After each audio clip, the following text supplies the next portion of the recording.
Welcome back to Love on the Pod, a podcast about all the cheesy romantic TV movies we adore.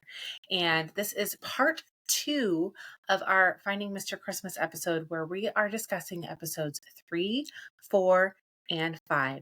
We had so much fun talking about this topic that we had to split it into 2 episodes, and we hope you enjoy. Yeah, because Daxton has a detached retina. Is that what happened? Yes, and he has something to go of that kind. home. And he has to self-eliminate. Did they explain how that happened? Did he have an injury? I read up on it, and he said he doesn't even know that there was a moment that he did something to cause it. He said if you rewatch the photo shoot part of the last episode, you can see he's blinking a lot and kind of rubbing his eye. He thought he had something in his eye, so he doesn't know if maybe it was starting and he rubbed his eye and then it caused it to detach completely. Oh my gosh. But yeah, he had to go home for surgery. He's had 1 as of the article I read and still needed 2 more, and insurance as of yet was not covering it. 2 more surgeries? Yeah. Oh my word. Yeah. Poor guy. So, Yeah, this absolutely broke my heart because I truly thought he could take the whole thing. I did too. I mean, his star quality was phenomenal. He did a great job in every challenge, and I really thought he was going to win the whole thing. So that was really heartbreaking for him to go home. And I think probably for a lot of the guys too, not only because he was their friend, but also because they knew he was their biggest competitor. And now it's like, this is just from my perspective, but thinking that he probably would have won the whole thing. Now it's like, is the winner really the winner? I don't know. Right. Yeah. Right. Yeah. Well, and then we see Gage, and he finally admits that he's been too cocky and too confident, and maybe he should scale it back a little bit. But then he finds out Daxton's going home, and he's like, not going to lie, though, part of my competition just left. Like, come on, buddy, quit while you're ahead. I thought you were going to scale it back. I thought you were redeeming yourself. Although it's also started to like you. What order did he say that in? I don't know. Yeah. True. Was it creative what was editing? The editing? Yeah. Yeah, for sure. But he still said it, so it doesn't really matter. So we have a festive face-off, which includes tangled Christmas lights of 80 pounds of wound-up Christmas lights. Oh my gosh, this was a hard challenge. It was a hard challenge, yeah. So the guys are broken up into teams, and I don't believe I put down who the teams were this time, but it's on a pulley. So this huge ball of Christmas lights that weighs 80 pounds, one team member is in charge of reeling it up so it's elevated, and the other partner is tasked at unwinding the Christmas lights. While now they the had other to have guy's had like a sweating it out. cement block in the middle. Giant because ball. There's no way. Those Christmas lights weighed 80 pounds. Weigh 80 pounds. No, they must have been wrapped around, something, a concrete ball or something. But some of these guys were struggling. And yes. And we've all tried to unwind Christmas lights. It's not an easy task, even if you wind them up in a really, really nice, orderly fashion. They get all tangled, and what they had to get 3 off and decorate a tree with, I think it was 3 full strands. Yes. Yeah. And get them plugged in and on. Yeah. Yes. Which is one of the things that Jonathan made the losers do during Finding Mr. Shipmas. Yes. On the cruise. God. He was nodding to all these challenges that we haven't seen yet. Yeah. But it was funny. I love it. That's so fun. You didn't win, so you need to go untangle these Christmas lights. And if you can plug them in, you redeem and they work, you redeem yourself. And then he's like, side note, we took one of the bulbs out. None of them were. That's great. I love it. So it seemed like it was no problem for Jonathan. Jonathan, the contestant, he was holding that rope, and I believe it was Hayden was unwinding, and they were going really quickly. Gage struggled to hold the rope. I really thought he was going to cry. Struggled with everything. Yeah. He was just constantly on the struggle bus, but he didn't know it. He thought he was like riding in a king's chariot, but it was really the struggle bus. Yeah. Fortunately, he had a partner in Elijah who was really efficient and really fast at unwinding the Christmas lights. Yeah. So it was no problem. It was Parker and Blake. I think that's who's left. Parker and Blake. Parker. There was 3 because since Daxton was gone, there was one team of 3. Right. Parker, Blake, and somebody else. Ezra. Yes, Ezra. And I thought they were going to be a powerhouse team because these guys are pretty jacked. Yeah. But they all seem to really struggle. Yeah. Well, he tore his hand open on one of the broken Christmas lights pretty quickly into the competition. So he's bleeding all over the place. Blake and Ezra are trying to do it. Meanwhile, Elijah and Gage is struggling, but Elijah's quick and they end up taking the competition. So, yeah. And in all of these challenges during the festive face-off, whoever wins the festive face-off then gets an advantage in the star quality challenge. So we saw in episode 2, Elijah got the advantage of having an extra 5 shots during the photo shoot, which I will say he did not use to his advantage and it did not matter. He should have taken those 5 shots, taken off all the props and said, okay, I've done the fun. Now let's try just natural. Yes. Let that hair flow. Just me and the puppy. Yeah. And I'm wondering if this advantage is a curse because in episode 1, Isaac won and he got an extra, extra 5 minutes with the script or something.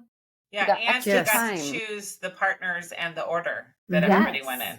And then he was terrible and he went home. Yeah. So I'm like, maybe you don't want an advantage because it ends up setting you up for failure. Yeah. So in this challenge, let's talk about the star quality challenge and then we can reveal what the advantage was. Okay. So you want to take this one, Jess? So star quality challenge, is with Brooke Dorsey and they're ice skating. And half of these guys have clearly never been on skates before.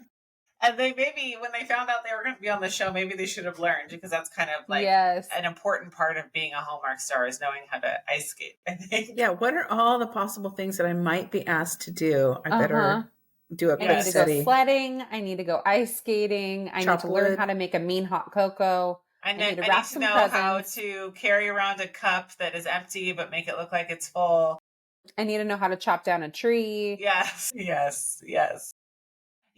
So they have to act out this little scene with Brooke and they have to be skating the whole time and they have to tell her an interesting fact about Rudolph, which I didn't find that fact interesting at all, but okay, great. The script was not good, but the script wasn't good. It was a weird script. And then also they tested each of them during this challenge by having somebody, a background actor, fall or drop something, and they wanted to see if they were going to assist them.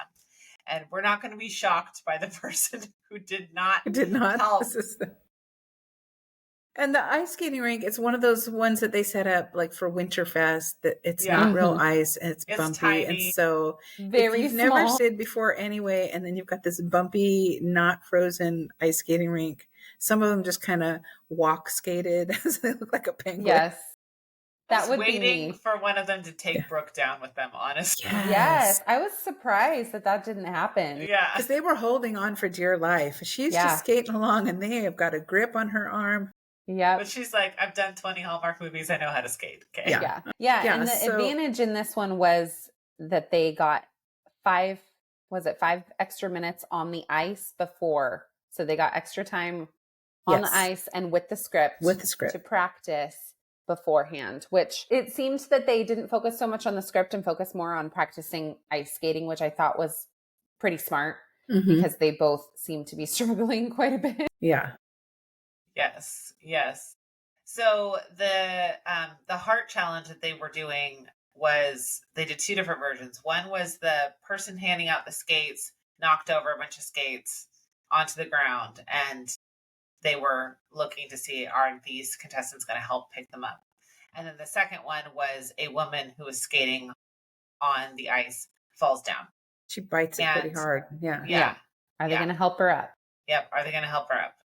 Everybody passed with flying colors except for Gage, who did say something encouraging to her, was like, oh, I'm going to be the next one to fall. But he just stood there while she's on the ground. Yeah. And I So wonder if she really played it up like she tried to get up and then fell again, would he finally come to her aid? I don't know. I think if he would have been one of the ones where they dropped all the skates in front of him, he probably would have bent over and picked them up. But he just kind of stood there awkwardly like, well, just wait until you see me Yeah. skate kind of thing.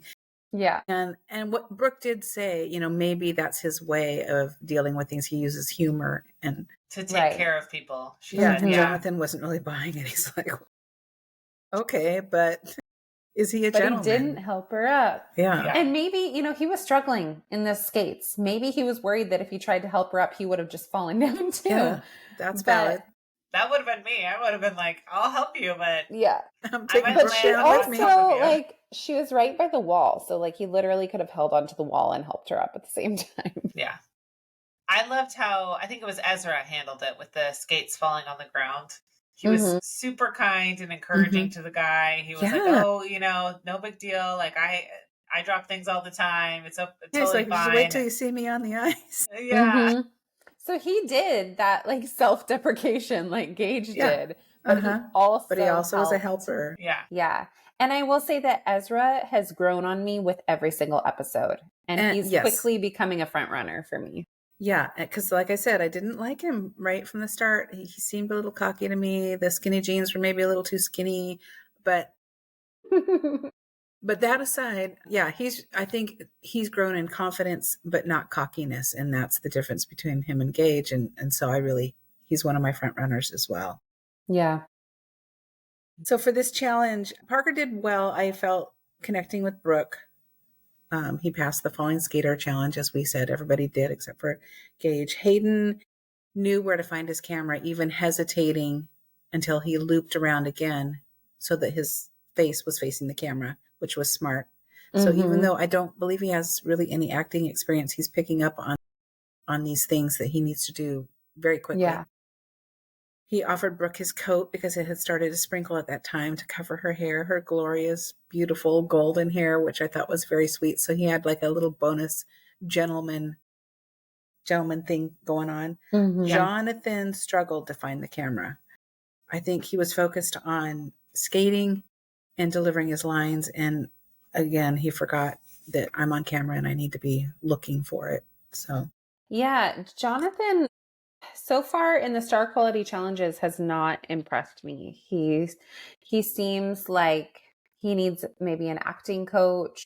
He seems like he could be good, but he needs help. He needs some coaching. He needs some training. Very handsome, beautiful smile. Yeah, but he's just not finding it naturally. He needs to learn, I think. So I'm not sure how far he's going to go. And I feel like they must, like you mentioned earlier, they must have given them some kind of coaching on finding your camera, because during this challenge, Hayden is, purposely holding his line until he gets around to the camera. And he's not an actor. So Right. they must have done at least a little bit of coaching with them of like, hey, make sure your back's onto the camera. Right. And who's going to follow, who's going to listen to these tips? Yeah. And who's going to forget them immediately? Yeah. And sometimes when you're nervous, all those tips go right out the window and you forget everything. You're just trying to stay up on your skates. So Blake it's stumbled really easy on his for me lines a little bit, but he kept rolling with it. Once again, always. Yeah. Yeah, it's really easy for me to sit here and judge all of them. But I know if it were me, I would never have even thought about that. Oh, I got to find my camera. I can't just do the activity. I have to find my camera. I have to do this, that, and the other thing. So it's hard. It's really hard. Yeah, because the professional actor knows, but they're not going to lead so strongly. They want to see what you can do. So they're going to play off of you, but you have to be the one to find the camera, know your angles, deliver your lines, which Elijah did great. He knew where to look. He knew where to pause. He knew his lines. He engaged and connected with Brooke really well, which she mentioned as well, that there was really some good connection there. So he's obviously a natural actor, and he's learning how to scale it down and make it smaller for the screen rather than the stage. Yeah. Yeah, for sure. Yeah, it's cool to see that consistent improvement in some of these guys. You see them really learning and growing, which is cool. And taking that feedback that they're getting from Jonathan and Melissa and applying it to the next challenge. I think that's really cool. Yeah. Yep, I agree. So then it's time for another elimination. Finally. Dun, dun, dun. I wonder who it Adios. is. The shining star was Elijah, of course. As we Mhm. mentioned, he did an excellent job in the acting challenge and the gentleman challenge. But Gage, once again, thought he nailed it. Even saying, and again, we don't know what order these things were filmed, but he even was like, I just nailed that scene. These other guys just don't have the acting chops that I do. Who told you that? They don't. They don't have the acting chops that you do because you can't They're act. better. Yeah. They have better chops. Yep. So when Jonathan gets up and says this was not only an acting challenge, but we had an additional challenge, and then he starts talking about, whether it was the dropped skates or the skater fell down, Gage's face was like, oh man, I did feel a little bad for him in that moment. Yeah. Because you can tell, the color is draining from his face, and he realizes, especially when Jonathan said there's only one person who did not pass, and he's like, oh, dang it. He's like, if only I could go back and help her up. Yeah. Yep. Yep. So I mean, honestly, like how often does that happen where you're in a situation and then hindsight's 2020, right? Like later you're thinking about it and you're like, oh, I should have done this or I should have said that. Yeah. So, I mean, it happens. It's not like he completely ignored her or didn't acknowledge her at all. He just didn't go that extra mile that they were looking for them to go. Yeah. Yep, for sure. Absolutely. So goodbye, Gage. Bye, Gage. See you later. And on to episode 4, which was called Mr. Talent. And this is the one with the obstacle course. This is the one with the obstacle course. This was fun. Yep. Sure This is the one that I'm thinking, okay, how many of these things can we do at family reunion? Because it was fun. So the festive face-off in episode 4 is an obstacle course, and it includes chopping down a Christmas tree.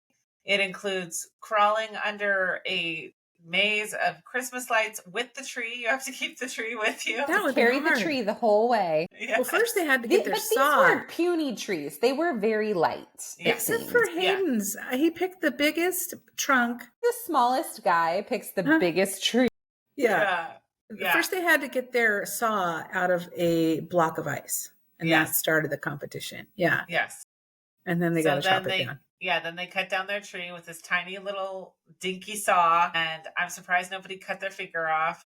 I mean, that's the same kind of saw they give you at the Christmas tree lot. Oh, is it? Mm-hmm. I've never gotten a real tree, so I don't.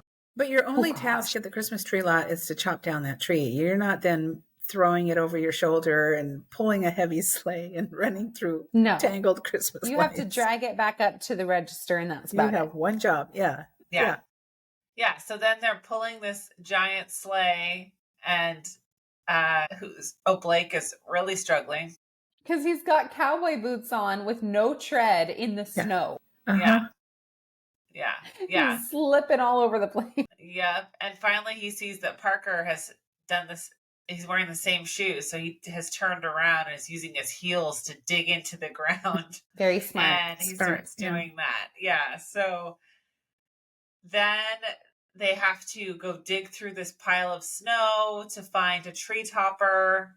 Snow. It's not real snow. It's fake. It's like fake snow. Yeah. And which one inhaled it? Was that Ezra? Parker.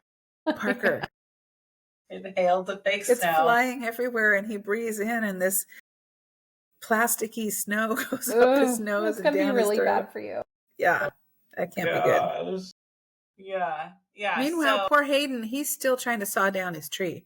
Everybody is miles ahead. And Jonathan. Yeah. They're struggling. Yeah.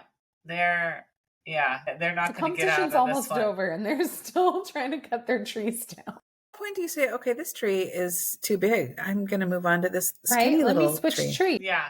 Or just saw a branch off and then run with it. Melissa and Jonathan have headsets on. They're running around annoying everybody with their narration of the event. They're like sports commentators. Melissa's trying to talk to Hayden. He's completely ignoring her. He's in the zone with his saw. Yeah, that was And funny. so we get to the end, and you have to plant your tree in a tree stand and put the topper on. And Ezra takes the challenge. He sure does. Yep. And Hayden and Jonathan never really get out of the They gate. never get their No, trees. Hayden never got his tree cut down, I don't think. He was like, I don't even think I got halfway through that. I Poor think guy. Jonathan finally got his down. Yeah, I think he did. Yeah. I don't think, Hayden did not finish that portion of the Because Elijah challenge. said he just sawed it a little bit and then was able to break it in half. Yeah. Hayden's was not going to be doing that. No, it was way too thick. Yeah. So then we move on to the star quality challenge. And who wants to talk about that? I can. Yeah, talent show. This challenge was the talent show, which was so much fun to watch. Every contestant had to come up with their talent and perform that talent in front of a live audience. And as a special bonus surprise, as soon as they were finished, or they thought they were finished, they walk off stage and directly into a live interview with E! News host Kelty Knight, which they have not prepared for at all. They're completely caught off guard, and they have to sit with this E! News host and have a productive interview with her. And some of the guys did really, really well with this, and some of the guys really, really sucked. It was entertaining to watch. I'm trying to remember though, what was the festive face-off advantage in this one? Ezra got to choose the order of the talent show, the order of the contestants. Chose the order of the, and he got extra. He got to redo his interview. Yes. If there was a question that he felt like he could have answered better, he was able to go back and redo it. He got a second chance. Worked for him. He needed that. Yeah. He needed it. Yep. Yeah, this talent show was great. I thoroughly enjoyed Ezra's I don't know really what to call it, mixology dance performance. Skates. That's when he really started to shine for me. Yeah. He has his bike shorts on and his what are those called? Inline turtleneck skates. Sweater. Oh yeah.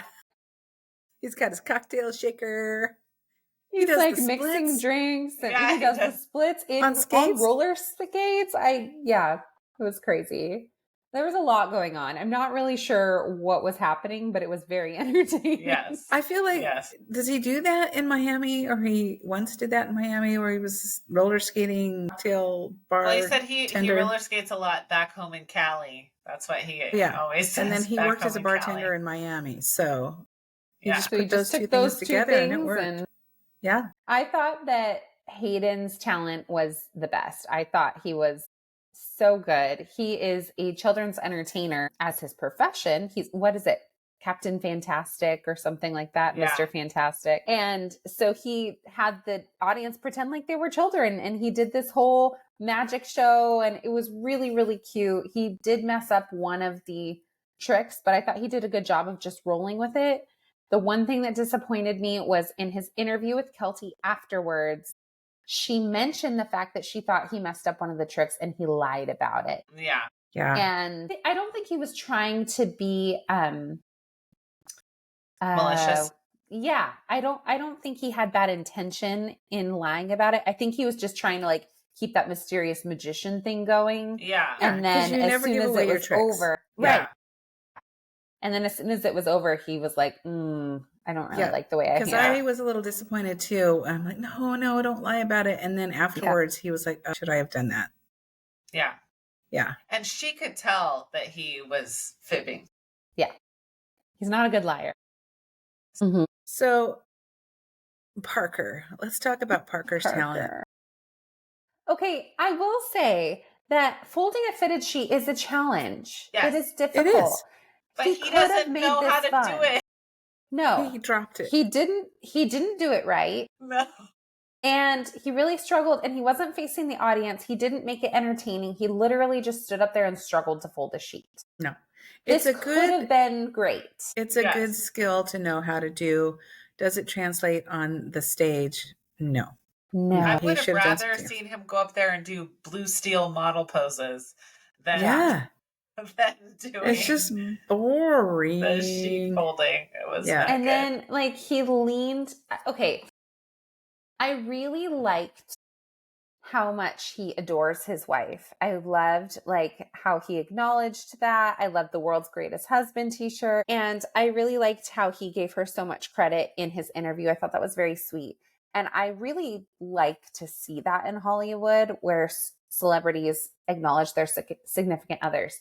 Kelty was saying after the interview, when she was talking to Jonathan and Melissa, she was saying how she wished he hadn't talked about his wife as much because when you are a leading man, you need to lean into the fantasy. And that bothered me. I did not like that because he is married and he should feel free to talk about his wife. And yes, he should have talked about other things too. Yeah. But I don't like the idea of keeping your personal life so private that people think you're single. Like that really bothered me. I did not like how she said that. No, I did not like that either. That really bumped me. And I was just thinking, like, when I watch Hallmark movies, it is not because I want to fantasize about dating the lead man. No. I just want the lead girl to end up with the lead guy and everyone to live happily ever after. Yeah. It's joyful. Nice if the leading man is attractive and if he's also a good actor? Yes, that's nice. But it's not, I'm not like, he's so hot, I wish I could date him. Like, no. What? And obviously they're attractive and we can appreciate a good looking man or woman. But there are some fans that it's like, if you're pretending like you don't have a wife, they're going to think they have a chance with you. Here's my number. Here's, my hotel key or whatever. And I think to be a proud husband, a proud father, that's a good thing. That's not something that should be swept under the rug. Yes, he should have elaborated and talked about more of his interests or whatever. But I know my battery's running low. That's why I plugged in. I did plug in. Sorry, I'm battling with my computer. You know what? You have to turn on the power switch. But yeah, I agree. I felt like Kelty was a little harsh with her assessment of that. Yeah, I was not a fan. That bummed me out. Or Kelty. Did I say Kelsey? Kelty. Yeah. Yes. Yep. Kelty. But she sure did seem to really like Blake. Oh, yes. She loved her some Blake. Yes. Yeah. She did. Yeah. I think she wanted his number. And he probably would have obliged. She's married. Yeah, she is married. See, and I didn't know she was married. And that feels creepy to me. And you wouldn't know because she was so flirtatious with all these guys. And that's the other thing. I was like, no, I don't like what you're doing here. I don't like how you're being like, you can have fun with these guys without being quite so flirtatious. You can be playful. There's a difference between playful and coming on to somebody. Yeah. Well, yeah. And when Blake walked off, she was like, "Oh, I'm getting hot," and I was like, "What would your husband think?" I cannot imagine talking to a man or talking about a man in that way. Like, that's so disrespectful to my husband. I don't understand. It's so interesting because you take that and you juxtapose it with when Ashley Williams was talking about kissing Andrew Walker. And it was not threatening or weird at all. Obviously, it's part of her job. But she was talking about how he's the best kisser she's ever had. And as a leading man. Not better than her husband. Yeah, not better than her husband. Yeah, no. And her husband was sitting in the room and it didn't feel awkward or creepy or weird. But this felt like, okay. It was icky. I didn't like it. And she's not a Hallmark person.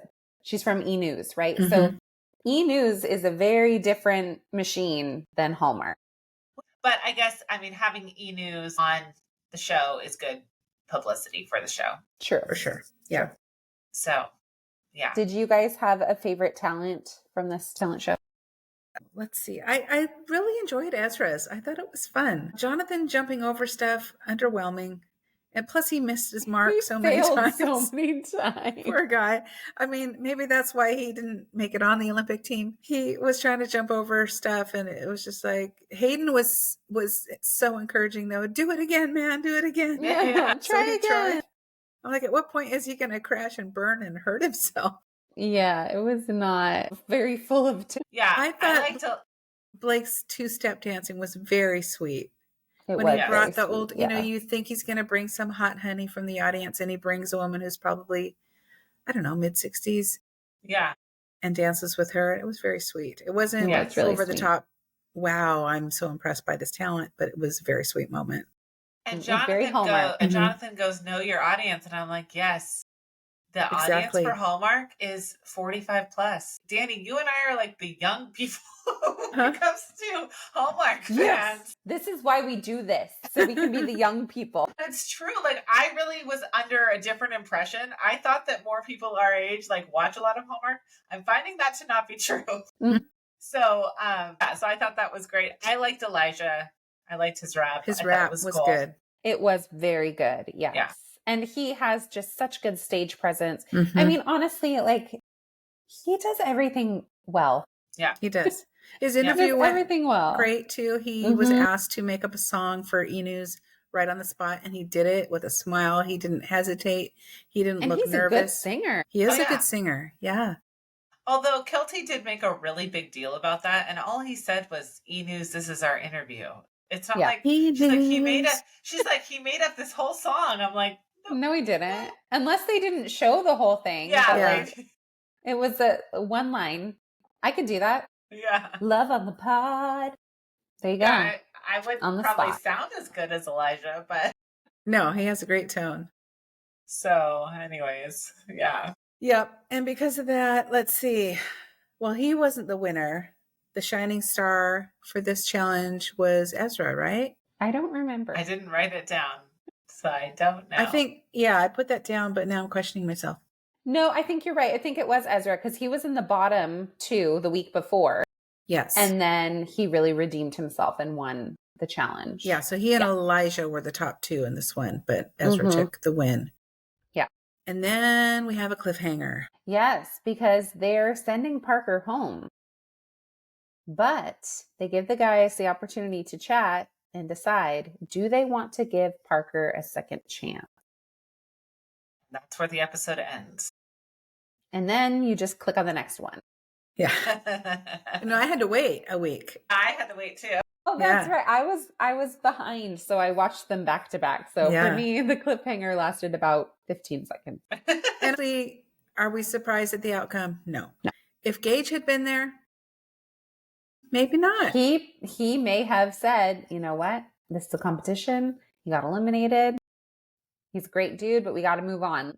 Only one of them had to say no for him to not get this second chance. Yeah. But they were all unanimous. They wanted to give him another chance. And Ezra was crying, and I thought that He was really was. sweet. Yeah. Because you can see these guys are making good friendships and really bonding over the course of this. And I don't know how much time has actually transpired. We see it week to week, but I don't know how long they've been in the house together at this point. But they Can't be that really, long. they really care about one another in a very short amount of time. So most of them got pretty emotional at this point. Including Jonathan and Melissa. They got Yes. emotional too. Uh-huh. When they Because heard. it's a really sweet thing. Yeah. I got emotional. I was I like, did these too. guys are so good. If you were watching The Bachelor, they'd be like, nope, sorry, No. he went home. Like, Yeah. we're not here to make friends. These guys Exactly. are making There's friends. another and they're, catchphrase. like, Yeah. they're good dudes. It was really cool. And when they go and rush to the house and they stop him from taking his stocking down, and They're he's so just like so excited. full of gratitude, and it was a really sweet. Yeah. So that's how episode 5 starts, right? Mhm. They're Mhm. all, Jonathan gets their decision. Elijah is the house speaker. And and then he says, okay, well, go get him. Go get your guy. Run. And so they're racing Yeah. from the soundstage to the house, I think, or the garage to the house. I don't know where It's probably very close. I don't know where their elimination center is set up. Maybe it is in the garage. Yeah. And Yeah, and so, you don't see a black SUV pull up and take them No. away, sadly. They walk everywhere. yeah. Yeah. Yep. So they stop him from taking his stocking down and he gets to stay, which is awesome. I thought for a moment, because they showed Ezra with the tears, and I was like, no, they're not going to give him a second chance, are they? That's what I Are they thought really too. gonna let They're me like, down? we love you, but no. Yeah. But Uh-huh. no, they were giving him a second chance. Ezra was just emotional about it. And Yeah. I just thought that was really Uh-huh. sweet. Yeah. Yeah. So episode 5 is called Laughing All the Way. And the festive face off is one of my favorites of the season so far. I thought it looked so fun. It reminded me very much of the challenges they do on Big Brother. I've never watched that. Only so this is a hot chocolate relay race. They've got their giant marshmallow that they have to soak up the hot chocolate with, run to their partner, release the hot chocolate then into their partner's marshmallow, who has to then deliver it to the cup. And the point is to get the marshmallows to overflow from the hot chocolate. Now, they had these hot chocolate cups filled pretty close to the top, so they didn't have to do much. If it were Big Brother, they would have been empty, and they would have been doing this literally Days. like all night. Yeah. Yes. Hours and hours all night long. But, you know, they were being nice to them and filled it most of the way for them. Yeah. But yeah, this was a fun one to watch. They even gave them a chance to get changed first too, so they didn't ruin their nice clothes. Yeah. It looked like something you'd see on field day. Just so fun with these giant marshmallow sponges. And the concept was, okay, you get it from one sponge to the next, and then the next sponge, you squeeze it into this giant cup of cocoa with marshmallows floating on top, marshmallows, I guess. And the first team to get a marshmallow over the edge because they've lifted the liquid in the overflow. Cup, yeah, wins. It's taking longer, I think, than they anticipated. Yeah. First, they had to figure out how to get the liquid from one sponge to the next. And they were just like squeezing it over the top. And then they realized, if I squeeze in on this second marshmallow, then it will expand and absorb the liquid. And then so once they figured that out, but it was taking a while. There's a specific strategy that they had to utilize for this. Yeah. And some of them caught on to that strategy faster than others. So our teams were Elijah with Ezra, Jonathan with Parker, and Hayden with Blake. Which is crazy to me that we're down to only 6 guys now. Yeah. It's happening so fast. Is the challenge that I commented on Jonathan Bennett's post, and he commented back. He did. What did he say? Yes, he said with 4 S's. You got extra S's? I got extra S's. Jonathan I said Bennett. This would be a great challenge for a family Christmas in July. Yeah. And I agree. So now we're famous. Where did we find those giant marshmallows, guys? Yeah. Well, call your bestie, Jonathan Bennett. Yes. Find out. I noticed when I was looking up the cast for this show, they have Entertainment Weekly professional photos of each guy, and they have these big inflatable candy canes that are reminiscent, or I believe they are the same as the candy canes that are in Santa Tell Me. Santa Tell Me. Yes. I was like, I've seen those candy canes before. Huh?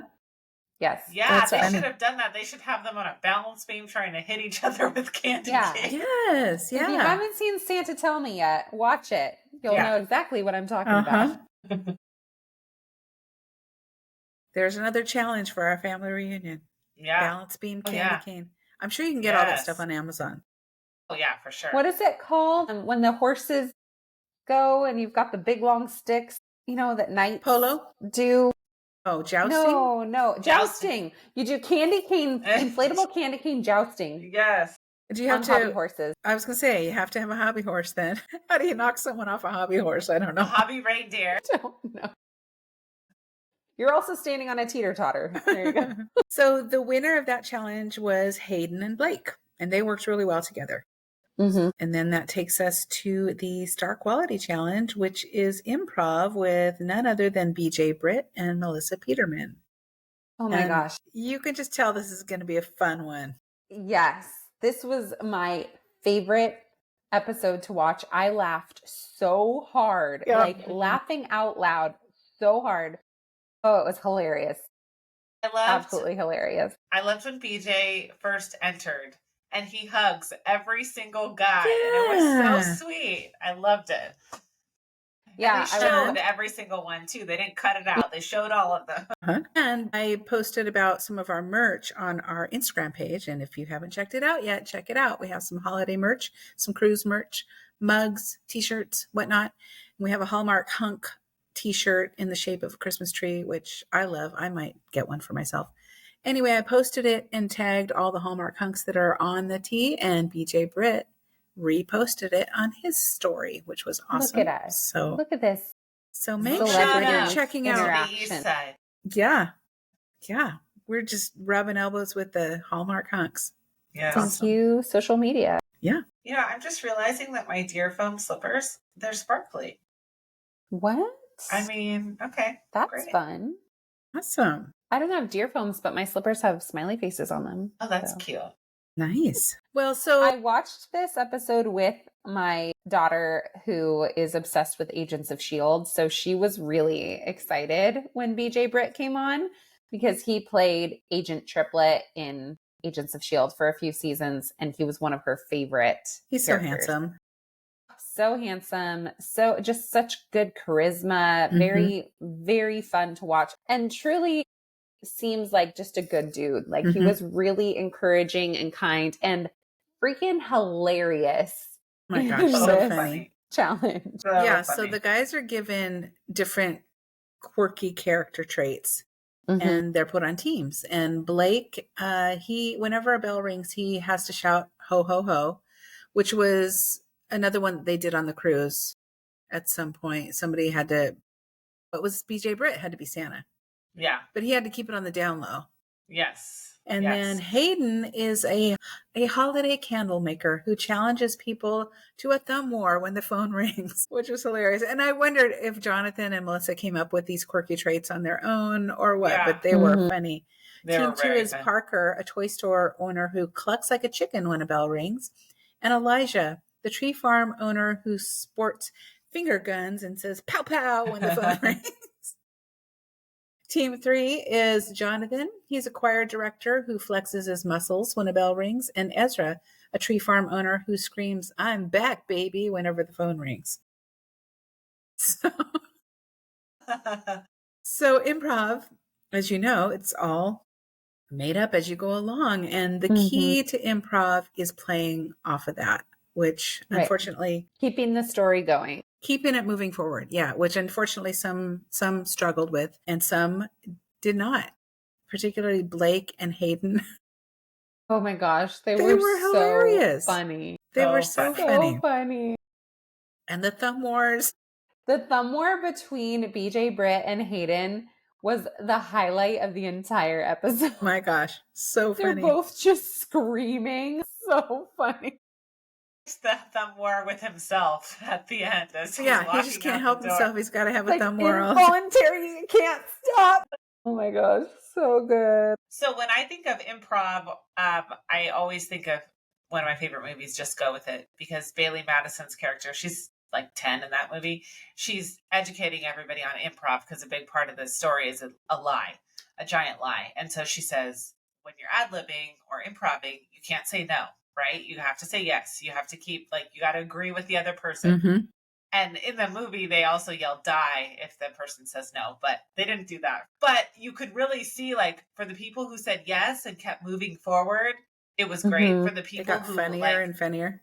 Yeah, for the people who interrupted the story or disagreed with what Melissa said or whatever, it was just dead air, and it was terrible. Jonathan. It's whose line is it? That show, Whose Line Is It Anyway? You have to keep it moving forward. And the more outlandish and over the top, the better, because that makes great comedy. And Jonathan, because Melissa said, he's supposed to be a choir director. Yeah. And Melissa was like, you wouldn't let me be in your choir.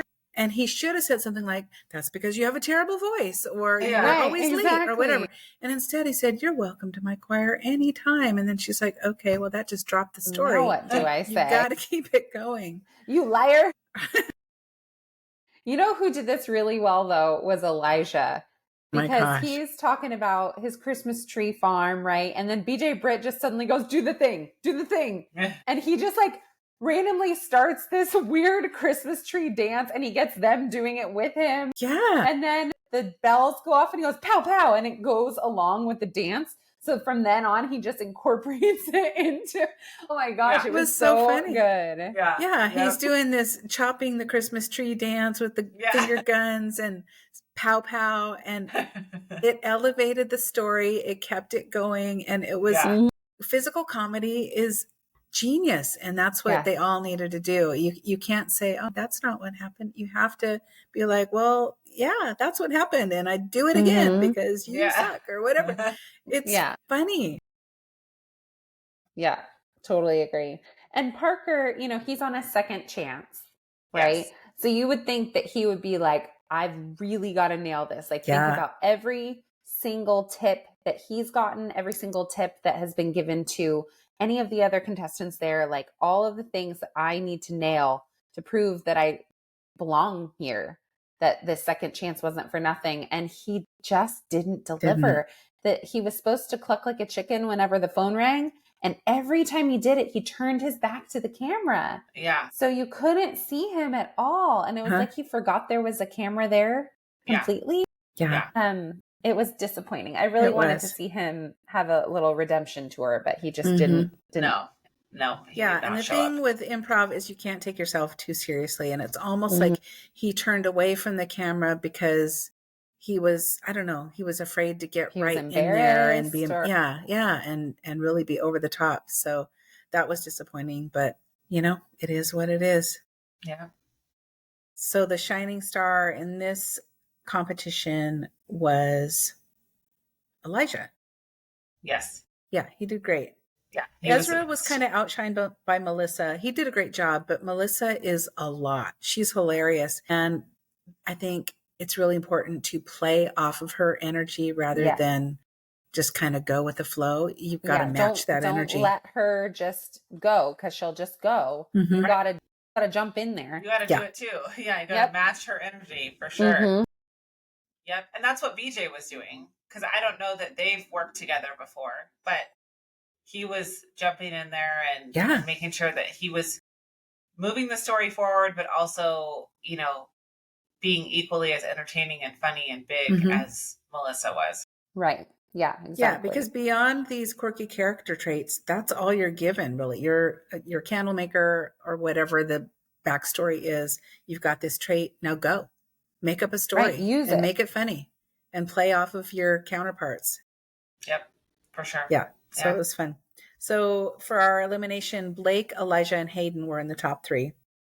As we said, Elijah was the clear winner. He was so funny, and you know, his physical comedy was great.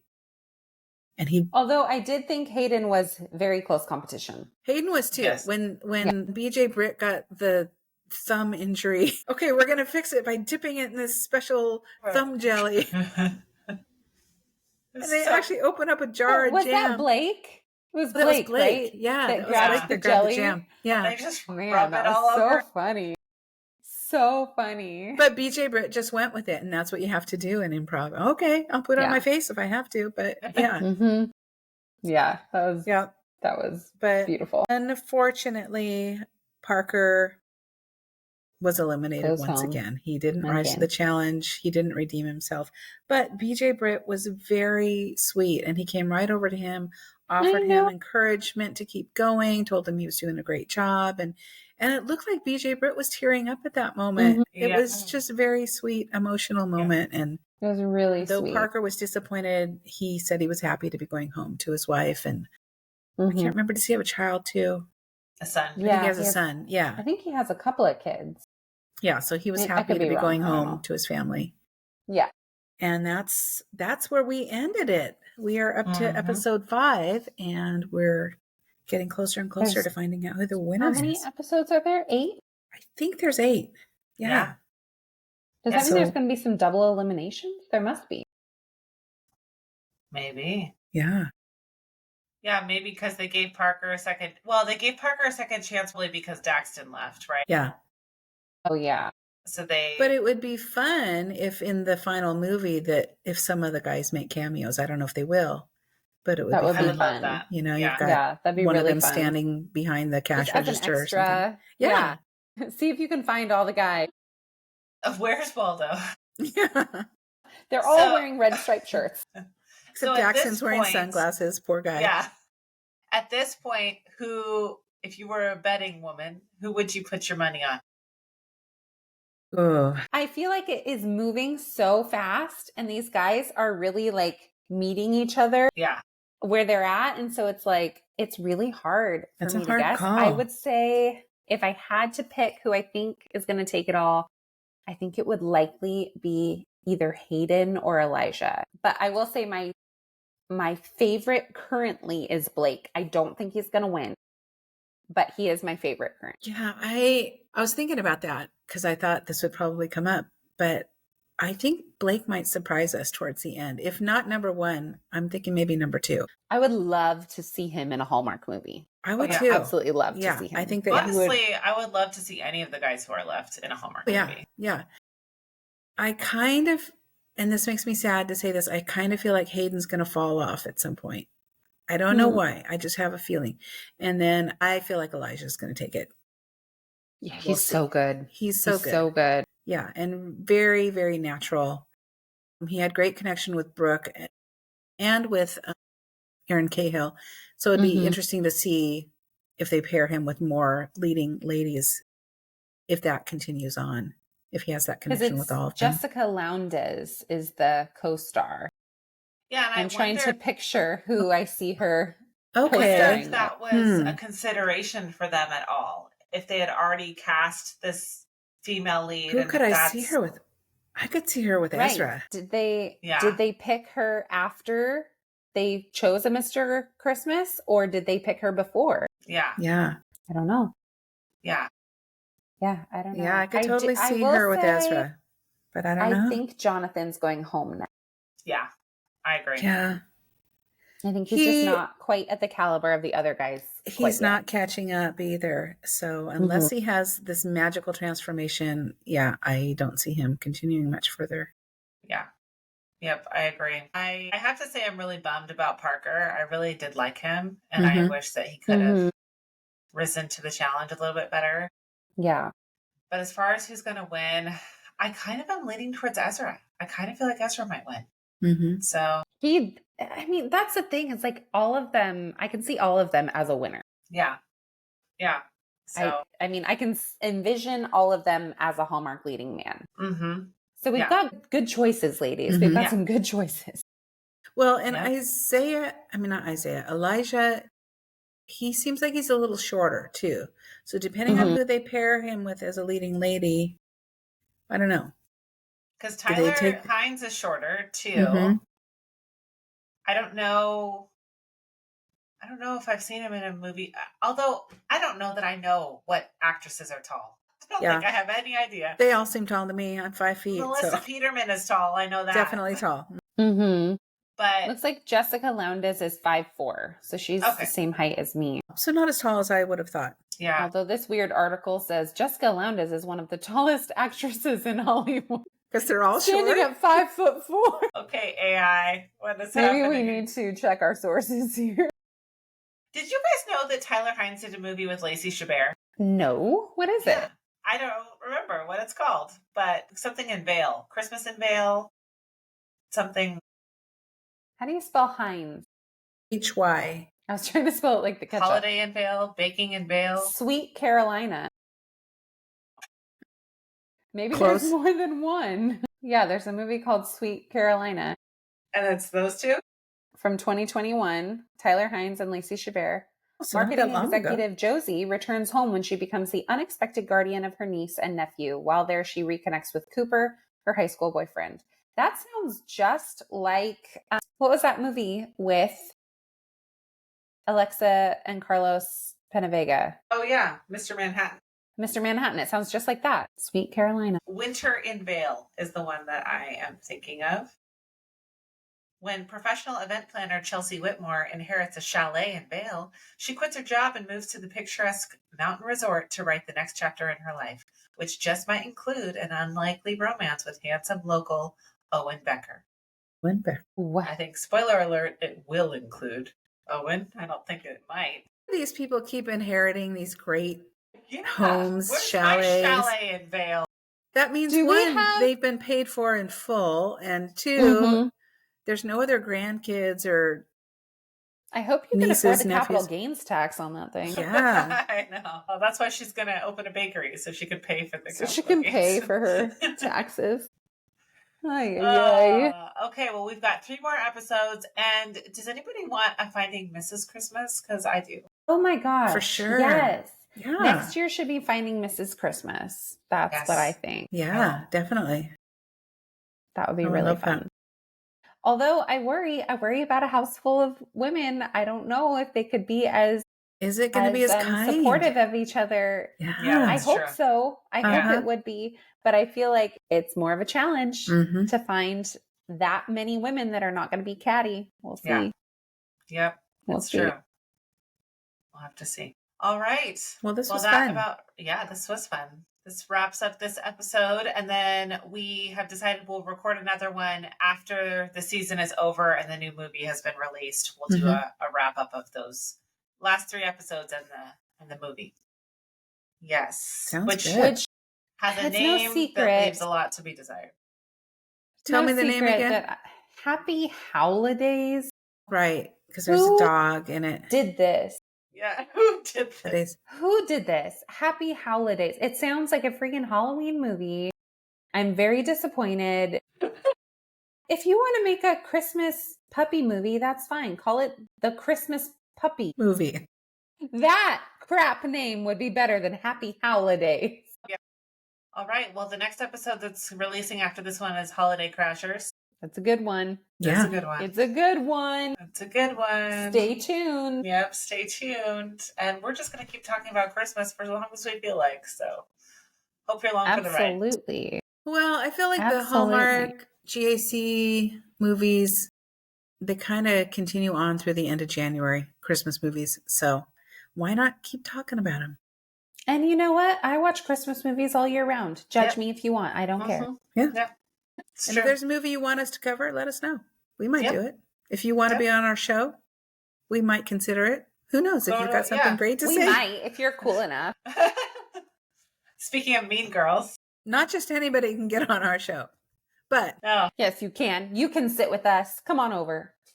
Yeah, if you are a fan, or if you are an actor, actress, or any other person involved in a movie, and you, in a TV movie, not other kinds of movies, although we might want to talk to you too.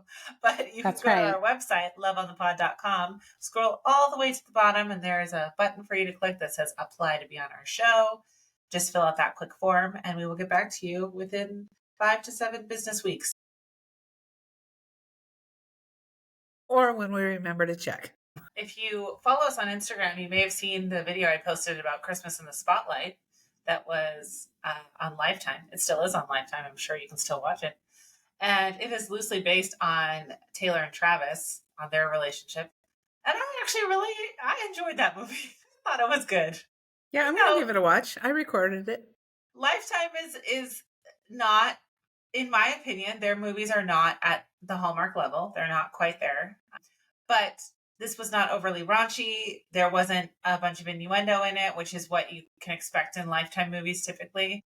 And yeah, I think it could have been placed literally in any holiday around the year. It didn't have to be Christmas, but I thought it was cute. And speaking of Lifetime movies, if you just going to give one more plug, if you have not watched Deadly Yoga Retreat, one of Jonathan Bennett's finest works, go watch it. You think I'm joking? To watch it. Maybe I'll do that today. I'm going to do that today.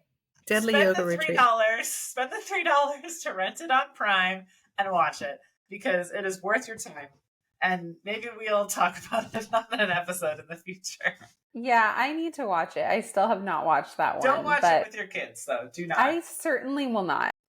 I am not typically a spooky movie girl, but with Jonathan Bennett playing a creepy role, I just can't pass that up. I need to know. I just have visions of Aaron Samuels running around a yoga retreat, hacking away at people.